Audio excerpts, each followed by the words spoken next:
Voici comment vous prenez des malédictions lors de votre différents cultes de prière.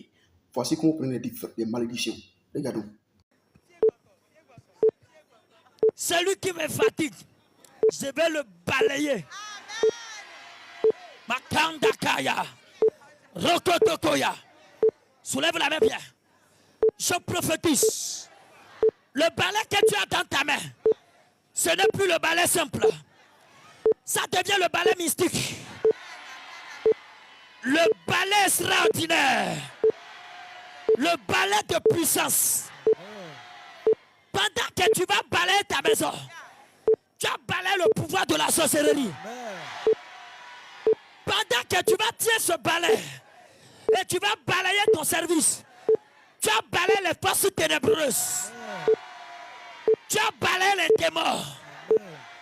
Tu as balayé l'esprit de mort.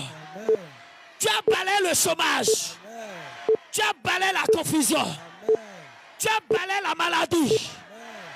À partir d'aujourd'hui, les hommes qui te fatiguent, si tu tiens ce balai et tu vas dans ta maison, tu balayes, tu les balayes et tous. Les sorciers qui sont dans ta maison, après 3 jours, ils vont se déménager. Ils vont se déménager. Ils vont se déménager. Allez, écoutez les onction que je dépose sur ce balai. Ce balai, je dépose l'onction de la guérison dans ce balai.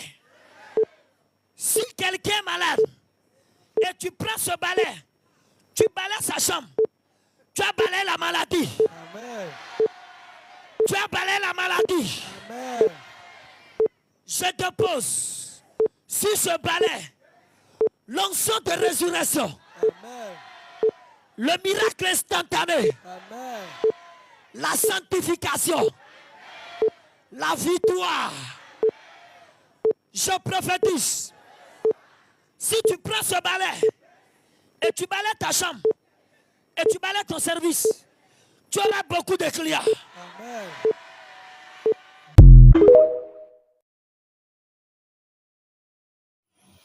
Quand la Bible dit mon peuple périt par manque de connaissance, c'est toujours une réalité. Des gens qui disent qu'ils aiment Jésus, des gens qui disent que Jésus est leur Seigneur, Jésus est leur Père. Même ce que Jésus n'a pas fait, c'est ce qu'ils font. Depuis que Jésus a pris la boue, il a mis sur les yeux de quelqu'un pour guérir. Tous ceux qui viennent désormais avec des pratiques mystiques, diaboliques, disent que, prennent pour exemple et puis prennent pour appui ce que Jésus a fait. Mais on ne les a jamais vus faire ce que Jésus a fait. Ni même les apôtres faire ce qu'eux-mêmes font. Il n'y a aucun verset. Vous voyez, voilà maintenant, voilà ce que vous venez de voir, c'est la pratique mystique diabolique, clairement. Le verset qu'il a mis en haut, il oublie que Dieu a son langage et l'homme a son langage. Selon Ésaïe 55, 6 à 9, la Bible dit que quand Dieu parle, il parle d'une chose que l'homme ne peut pas maîtriser. Parce que l'homme a la pensée de Satan. Donc Dieu a son langage. Dieu peut appeler chien quelque chose que tu as appelé quelque chose d'autre. Donc Dieu, dans Éphésiens chapitre 6, à partir du verset 12, il dit que pour combattre, on doit prendre la ceinture. Mais ce n'est pas une ceinture physique pour que les gens puissent s'élever aujourd'hui. Il faut aller prendre des balais physiques pour dire qu'ils proclament. C'est balai que tu as proclamé. C'est dans balai que tu as proclamé ta bénédiction. C'est sur balai que tu as proclamé je ne sais quoi. Où est la différence entre les mystiques, les vaudous, les magiciens et puis toi? D'autres diront que Jésus est plus plus que ça. Mais ceci n'a rien à voir avec l'écriture. Jésus a proclamé le pouvoir, la puissance par l'autorité de la parole. Et non par l'autorité de soulever un balai. C'est ce qu'on vous dit toujours. Nous sommes dans les derniers temps. Et toutes sortes de religions, toutes sortes de doctrines impures seront donc présentes pour vous envoyer en enfer. Tu vois ton pasteur faire ceci, il faut le quitter immédiatement.